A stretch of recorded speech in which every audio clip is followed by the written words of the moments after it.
Are you struggling to find an alternative to Azure Access Control Service for authenticating your mobile clients with ADFS? You're not alone.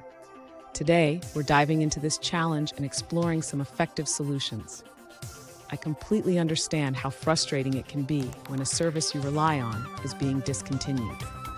Azure ACS has been a reliable tool for many developers, and losing it can feel like a setback. But don't worry, we're here to find a way forward.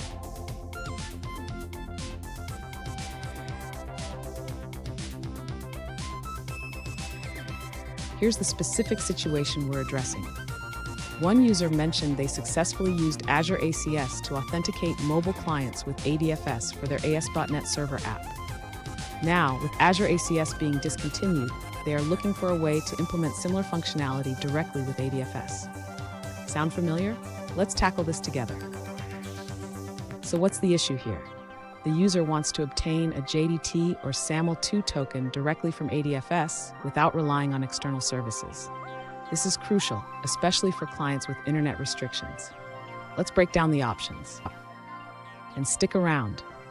I'll share a valuable tip at the end that could simplify your authentication process even further.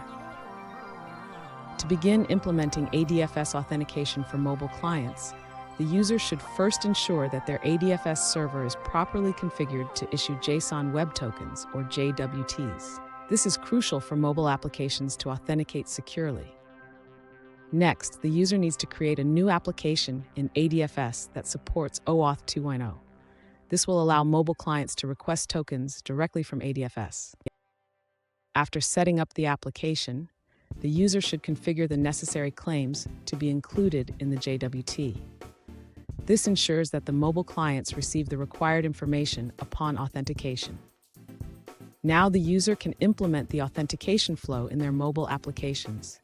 They should use libraries that support OAuth 2.0 to request tokens from ADFS. Finally, the user should test the entire flow to ensure that mobile clients can authenticate successfully and receive the JWT from ADFS. This will confirm that the setup is working as intended. Fun fact, did you know that ADFS was first introduced in Windows Server 2003? It has come a long way since then, evolving to meet modern authentication needs. Now, let's look at the answers provided by other users. An alternative approach shared by another user involves using ADFS to return a JWT token instead of a SAML token. They mention that ADFS 3.0 or 4.0 is necessary for this, as mobile devices typically use OAuth.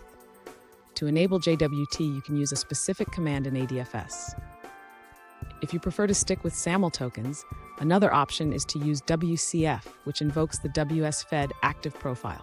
This method allows you to return a SAML token as a web service. That's all for that response. Let's see what someone else had to say. One user created a custom solution similar to the Azure ACS flow. They implemented a web view that loads a login page, which redirects to the ADFS challenge page and then back to their web app.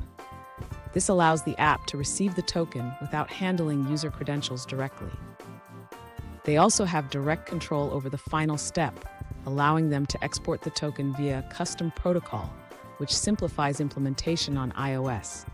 This method enhances security and maintains functionality without relying on external services. Here's the tip I promised.